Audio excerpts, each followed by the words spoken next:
22대 총선 이후 처음 정치라는 학문에 대해 공부했다.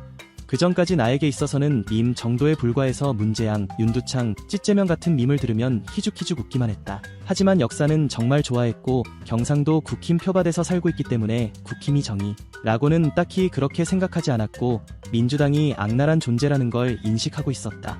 그런데 22대 총선에서 국힘이 대패한 이유가 궁금해져서 열심히 공부했다. 역사를 좋아하는 나로선 정말 재밌었다. 그리고 계엄 이후에는 이걸로 영상 만들면 개지를 듯 하면서 정치에 대해 더욱더 열심히 공부했다.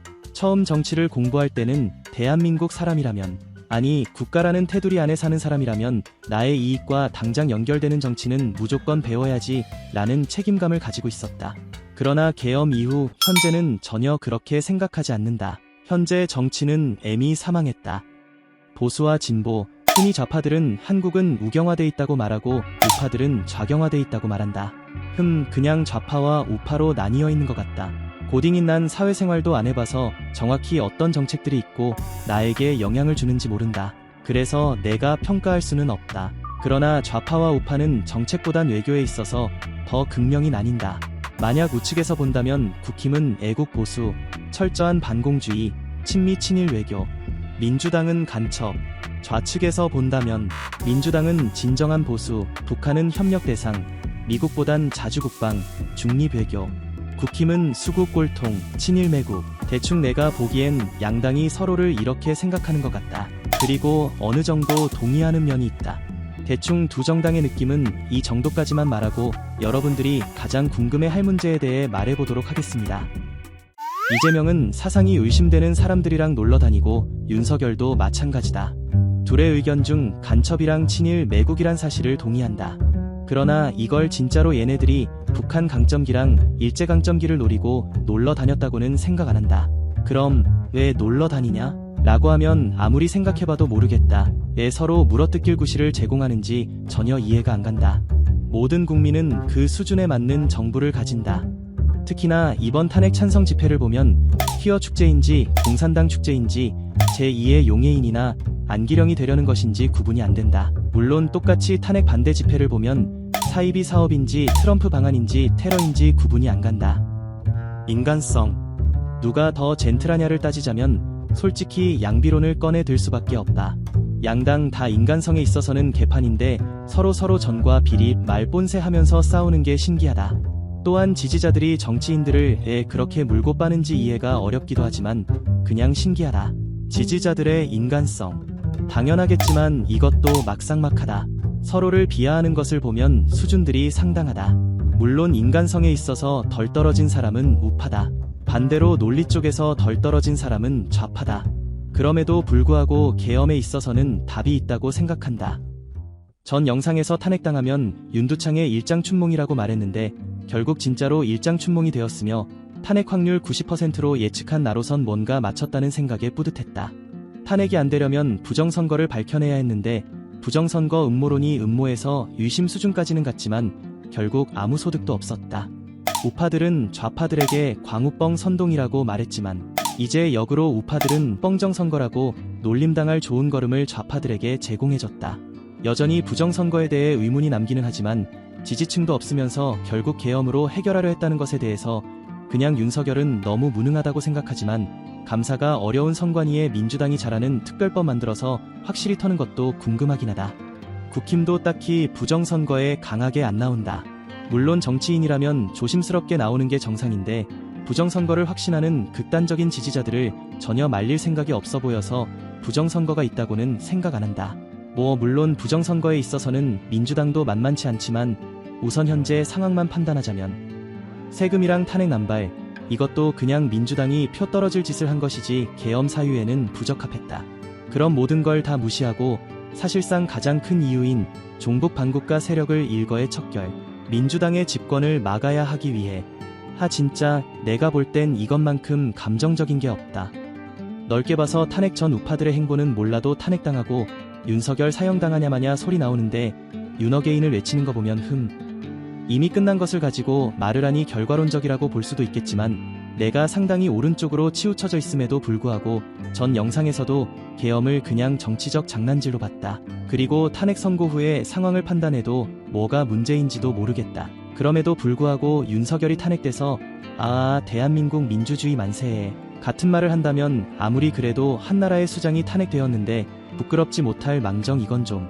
결국 윤석열은 보수들이 쌓아놓은 공든탑을 스트라이크로 완벽히 무너뜨렸으며 이제 정말로 윤석열은 보수 최악의 대통령이 될 것 같다. 좌파들이 흔히 말하는 보수의 가치 하지만 솔직히 보수의 가치는 잘 모르겠고 국힘 자존심 긁고 책임감을 전가하려는 좀 꼴불견 말투여서 싫은데 결국 국힘 내부에서 열심히 계산기 두들겨서 나온 게 윤통 비호였던 게 신기하다. 이게 보수의 가치는 물론이고 정치의 가치인가? 이것 말고도 이번 우파들의 문제는 상황을 오판했다. 경상도와 10대가 합쳐져서 나와 주변 친구들 대다수가 우파다. 그런데 내 친구들은 계엄에 대해 거의 다 부정적이다. 그렇다고 윤석열 지지자가 아예 없는 건 아닌 게 전환길이나 윤석열 팔로우하는 친구들이나 인스타랑 카톡에 윤어게인을 외치는 친구들도 꽤 있다. 그럼 다른 지역은 윤석열 반대가 더 심할 걸로 예상된다. 어린 것이 공부나 할 것이지 뭘. 최소한 앞으로의 미래인 10대들은 마음이 떴다. 그렇다고 이재명이냐? 그것도 싫다. 야, 국힘이 이재명을 악마화를 이재명의 악마화로 벌어먹는 국힘이 정말 질렸지만 그냥 단순히 이재명의 정책만 보더라도 전혀 내 취향이 아니다. 내란 종식하고 국민의 힘 해산한다는 사람들인데 그러면 사실상 지그들끼리 다 헤쳐먹겠다는 말 아닌가? 솔직히 윤석열의 계엄이 내란으로 판결날 것 같고 국힘이 해산될 명분은 너무 충분한데 그러면 이건 그냥 민주당뿐만 아니라 어디 당이 되든 너무 끔찍하다. 정치 공부 어케아노. 전전 영상에서 난 역대 대통령들을 평가했다. 전직 대통령들을 평가하는 것의 의의는 좋은 점을 본받고 나쁜 점은 고치기 위해서일 것이다. 하지만 이제는 그냥 갈라치기 도구에 불과하다. 이승만 어떻게 생각해? 대한민국의 민주주의를 가져다 주신 분이시지. 이찍 뉴라이트녀나 이승만은 수십만 명이나 되는 사람들. 이승만 어떻게 생각해? 수십만 명을 학살한 살인범이자 독재자지. 종북좌파녀나 한미 상호 방위 조약의 이승만이란 사람도 공과 과가 명확히 있는 사람으로서 이승만의 평가가 거의 반반으로 나눠진다. 이외에도 미군이 점령군이냐, 백선엽은 공과 과 뭐가 더 크냐, 건국절이 언제냐 등등 역사가 성장하려면 솔베이 회의급으로 토론이 있어야 한다. 역사 강사들이나 역사 유튜버들이 이런 토론을 하는 건 괜찮지만 왜 정치에까지 끼게 만들어서 서로 감정 싸움하는지에 대해 이해가 전혀 안 된다. 이성이 중요한 정치라는 과목에서 역사가 들어가면 전쟁이든 식민 지배든 아픔이 많기 때문에 당연히 감정이 들어갈 수밖에 없다. 정치에서 역사를 들먹이는 싸움을 누가 먼저 했는지는 모르겠지만 이제 두 거대 정당 모두 책임이 막중하다. 역사 문제는 사학자에게 맡기고 정치인들은 정치 문제나 신경 썼으면 한다. 는 사실 현실적으로 쉽지 않을 테니 학교에서 배울 때 더 자세히 가르쳐야 한다. 실제 내가 배우고 있는 교과서를 보면 너무 두루뭉실하게 배운다. 보면 역사는 시험보단 교양을 위한 과목으로 나왔어야 했으며 선생님의 역사관이나 가르치는 능력을 더 빡세게 검사를 받아야 한다. 고 생각한다. 역사, 특히 현대사는 정말 재밌어서 흥미를 안 가지는 학생이 없을 것이다. 아마 역사책에서는 사실과 결정이 난 역사적 사실들만 가르치려 하다 보니 가장 재밌는 부분인 논쟁 파트는 일부러 뺀 것 같다. 어쨌든 물론 서로 역사 개편의 방향성은 다르겠지만 좌든 우든 역사 개편을 원하니 역사 교육을 한번 개편해야 할 필요가 있어 보인다. 여담으로 전교조. 난 전교조만큼 극단적인 선생님은 내가 보지 못했다. 그러나 정치색을 드러내는 선생들이 간혹 있는데 좌파 성향이 많았다. 한 선생님은 이승만을 상당히 싫어했고 김구를 좋아했다. 이 외에도 윤석열 상당히 싫어하는 선생님도 있었고 전두환 사형을 말하시던 선생님, 세월호 진상규명 선생님 등등이 있었다. 물론 조국, 문재인, 민노총 시원하게 까시는 선생님들도 존재하긴 했다. 그런데 경상도라서 이 정도지 다른 지역에서는 어떨지 궁금하다. 정치를 배울 수 있는 수단이 너무나 부족하다. 보단 사실 MZ 특징인 긴 글을 안 읽어서 MZ세대들은 거의 모든 것을 유튜브로 배운다. 남자들이 민주당보다 국힘 지지자들이 많은 이유야 많겠지만 그 중에 하나는 좌파 유튜버들은 재미가 없고 우파 유튜버들은 재미있다. 김어준이나 매불쇼, 사람 사는 노무현 재단 같은 걸 누가 보나. 자극적이고 도파민 빵빵 터지는 남초 성향인 그라운드씨, 전환길, 신남성현대, 오원재, 지식의 칼, 가재맨이나 보지. 좌파에게는 10에서 20대 남자들을 위한 유튜버들이 전혀 없다. 내 또래 여자들에 대해서는 잘 모르겠지만 요즘 남자들은 정치를 뉴스보다는 유튜브로 접하는 게 많은데 이게 생각보다 정말 중요하다. 해저라는 마인드에 가깝다고 느껴질 수 있겠지만 유튜버들도 돈 벌고 국민들은 세뇌 안 당하고 껌 먹고 알 먹고 아닌가. 반대로 40에서 50대들의 민주당 지지자들이 많은 이유는 운동권 출신들이 많아서 그런 것일 수도 있겠지만 연령대가 높아 보이는 좌파 유튜버들이 우파들보다 더 많기 때문이다. 고 생각한다. 또한 신기한 특징이 있는데 우파들은 요약된 영상들을 더 좋아하고 좌파들은 라이브 방송을 더 좋아한다. 어쨌든 이걸 한번 역사에 대입해보자. 좌우의 역사적 스탠스나 신념을 보면 좌파들은 이러한 스탠스를 취한다. 아주 건강하다. 그러면 우파들은 어떨까? 오, 건강하다. 그런데 서로를 어떻게 생각할까? 하하. 결국 이런 것만 보면 유튜브 알고리즘으로 배우는 역사는 전혀 건강하지 못하다. 모든 정치 유튜브는 상대를 그냥 단순히 악으로 만들어버리는 채널들인데 이런 것만 보면 당연히 좌파가 된다. 당연하겠지만 우파들의 수위도 동등하다. 결국 이런 것들이 모여 좌파들은 독립운동가나 운동권 사람들에 대해 의문점을 가지는 걸 혐오하고 우파들은 6.25 용사들에 대해 의문점을 가지는 걸 혐오한다. 기본소득당의 용해인이 왜 사령관식이나 라고 말했다가 논란이 된 영상이 있다. 그러나 이 논란은 자신의 정치적 소신을 이용해서 용해인의 발언을 분석할 수 있는 논란거리가 아니라 예의에 대해서 옳고 그름을 따지는 문제인데 좌파와 우파들의 반응 차이가 명확히 나눈다. 인간은 겨우 이딴 주제로 토론을 하나? 난 용해인의 발언이 옳든 그르든 인간이란 존재가 겨우 이딴 거에서도 의견이 분분한 게 너무 싫다. 아마 좌파와 우파는 예에 대해서도 정치만큼 치열하게 대립할 수 있나 보다. 이 외에도 서로가 좋은 말만 하는 영상만 보니 논란으로만 남고 해결이 안 되는 문제들은 엄청 많을 것이다. 그리고 서로 극단적인 정보들만 얻다 보니 서로가 서로를 잡으려고 점점 극단적이게 변해간다. 분명 유튜브의 발전으로 시민들이 많은 정보를 알게 돼서 정치에 좋은 영향을 끼칠 것으로 기대했겠지만 많은 사람들이 아시다시피 유튜브는 정치에 긍정적인 영향을 끼치지 않는다. 분명히 이런 사실들을 거의 모든 사람들이 다 알 텐데 여전히 이런 이유가 무엇일까? 난 전혀 모르겠다. 이쯤 되면 생각되는 게 있다. 대한민국 상위 0.01% 초엘리트 출신들이 고딩인 나보다도 못한 유치한 싸움을 하는 건가? 그냥 단순히 생각해보면 상대를 까내려야지 표를 많이 얻는다. 그런데 이런 것들이 거대한 다단계처럼 머리에서부터 시작되고 정치인들은 우리 서민들 보고 싸우라고 먹잇감을 던져준다. 이런 싸움들은 대한민국 발전에 해를 끼치는 악이기 때문에 정치인들은 갈등을 유발하는 정책이나 발언들을 두 번 하니 수십 번 생각하고 상대당이 잘못하더라도 같이 해결해 나가며 정치적 화합을 1순위로 두어야 한다. 그러나 이렇게 된다면 여당과 야당의 상호 견제 시스템이 무너져 오히려 더 나쁜 쪽으로 갈 수도 있다. 그러고는 두 거대 정당의 비리를 폭로하고 깨끗한 정치 같은 슬로건을 내세우는 제3의 정당이 갑자기 당선되며 또다시 너 죽고 나 죽고 시스템으로 돌아갈 것이다. 그런데 여야당의 상호 견제 시스템은 정의롭게 작용되어야 될 텐데 박근혜 탄핵이든 조국 사태든 현 사태든 여러 이슈에서도 법치주의 민주주의를 외치지만 그냥 이때다 싶어서 물어뜯는 걸로 밖에 안 보인다. 그만큼 여야당 신뢰도가 처참하게 망했다는 말이다. 가장 인간성이 망가지는 시점이 정치에 입문하고 상대를 비방하는 타이밍일 텐데 아마 정치라는 분야에서는 상대를 비방하는 게 빠지면 더럽게 재미가 없을 것이다. 그런데 이게 정도라는 게 있는데 말하는 수준들이 정말 정치에 도움이 되는 것인지 궁금하다. 결국 수준 낮은 비방들이 모여서 누구보다 정의로웠고 책임감 가득한 정치인들이 흑화하고 어떻게든 살려고 발버둥치는 게 아닐까 싶다.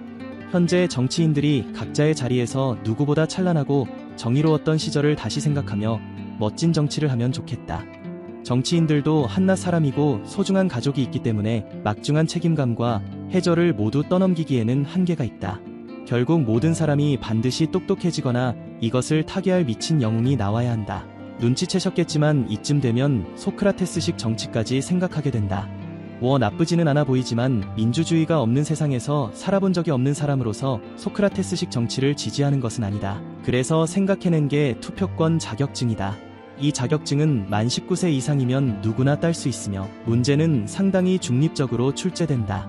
라는 것도 생각해봤지만 결국 이것도 어떤 기관에서 출제하느냐가 가장 큰 문제이고 서술형도 필요할 수도 있는 시험인데 누가 채점하느냐에 따라 너무 달라지고 시험 문제로도 수천만 명이 싸울 텐데 이것도 적절한 해결책은 아닌 것 같다. 무엇보다도 이런 생각을 안 가져본 사람이 없을 것이다. 결국 내린 답은 모든 인간이 똑똑해져야 한다.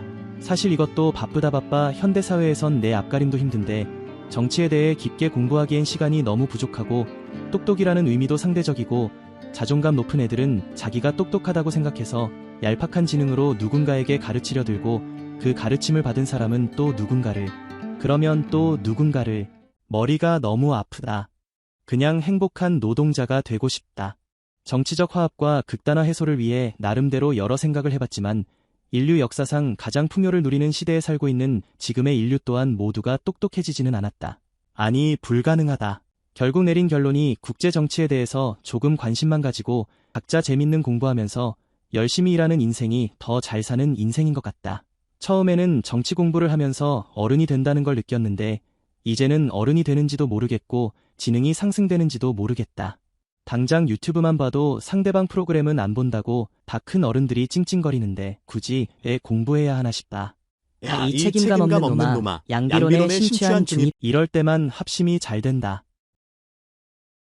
이제 난 허무주의적 양비론 단계를 거쳐나갔다. 이건 굉장히 위험한 생각이다. 방대한 정치 자료 때문에 철학적 문제들에 대해 진리를 찾으려고 했기 때문에 정치에 입문하면 결국 이런 생각을 할 수밖에 없다. 그냥 나도 저런 과정이 있었다는 걸 기록하고 싶었다. 나의 정치적 스탠스는 나도 잘 모르겠다. 이 단계를 지나고 나면 당연히 모두까기가 뇌에 박혀있다. 그러나 철학적 문제에서는 내가 생각하는 것이 곧 정답인 법. 나 나름의 정치 철학은 있다. 그리고 내가 분명하게 말할 수 있는 건 그래, 탄핵 좋다. 그러나 그 다음은 정치는 국가가 가르쳐줘야 한다. 현재 젊은 사람들이 가지고 있는 기는 국민연금뿐이다. 왜 사람들이 시위를 하는지, 왜 극단적이게 되는지 알 것 같다. 그리고 현재 많은 사람들은 나 같은 현상을 지나고 있을 것이다. 고딩이다 보니 어린 사람들 특유의 평화를 좋아하고 이 세상에 의문을 가지는 무드가 많이 함유돼 있을 것이다. 당연히 난 사회생활도 모르고 투표도 한 적이 없기 때문에 솔직히 이런 영상을 제작하는 것부터가 무리일 것이다. 그냥 곧 있으면 투표권을 얻는 젊은 학생의 성장 과정 정도로만 소비해 주시길 바랍니다. 또한 시청자 여러분들의 어린 시절과 저를 비교해 보시길 바랍니다. 이상 그냥 행복해지고 싶은 노동자 지망생이었습니다. 시청해 주셔서 감사합니다.